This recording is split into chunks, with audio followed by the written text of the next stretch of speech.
Hi guys வணக்கம். So currency அப்படிங்கிறத release பண்ணக்கூடிய அத்தாரிட்டி அதை மானிட்டர் பண்ணுறது, அதே நேரத்தில் எவ்வளோ கரன்சிஸ் வந்து புழக்கத்தில் இருக்குது, இது எல்லாத்தையும் வந்து மெயின்டைன் பண்ண வேண்டிய ரெஸ்பான்சிபிள் யார்கிட்ட இருக்குன்னா ஆர்பிஐ கிட்ட இருக்குது. கரெக்டாக? ஸோ ஒவ்வொரு வருஷமும் வந்து பார்த்தீங்கன்னா இந்த பழைய நோட்களை, கிழிஞ்ச நோட்டுகள் மட்டுமே வந்து கிட்டத்தட்ட ஒரு 2300 கோடி ரூபாய்க்கு மேலே வந்து ஆர்பிஐ கிட்ட போகுதாம். கரெக்டாக? இந்த 10 ரூபாய், 20 ரூபாய், 500 ரூபாய் இந்த மாதிரி கிழிஞ்ச நோட்டுகள் வந்து அதோட மதிப்பு மட்டுமே 2300 கோடி ரூபாய்க்கு மேல இருக்கு. அதை நம்ம திரும்பியும் பிரிண்ட் பண்றதுக்கு மட்டுமே வந்து ஆர்பிஐக்கு கிட்டத்தட்ட ஒரு 6000 கோடி சம்திங் வந்து செலவாகுது அப்படின்னு சொல்றாங்க. கரெக்டா?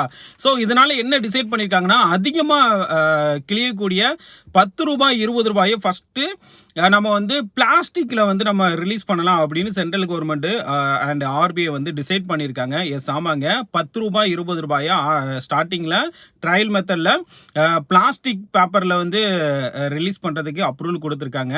ஸோ போக போக வந்து 100 ருபீஸ், அதே மாதிரி 500 எல்லாமே வந்து பிளாஸ்டிக் பேப்பர்ல வரதுக்கு சான்சஸ் இருக்கு. அதே மாதிரி இந்தியாவில் இந்த பேப்பர் பிரிண்டிங் பிரஸ் அப்படிங்கிறது நாசிக், மகாராஷ்டிராவில் இருக்கு. 1928ல இருந்து இது ஃபங்க்ஷன் ஆகிட்டு இருக்கு.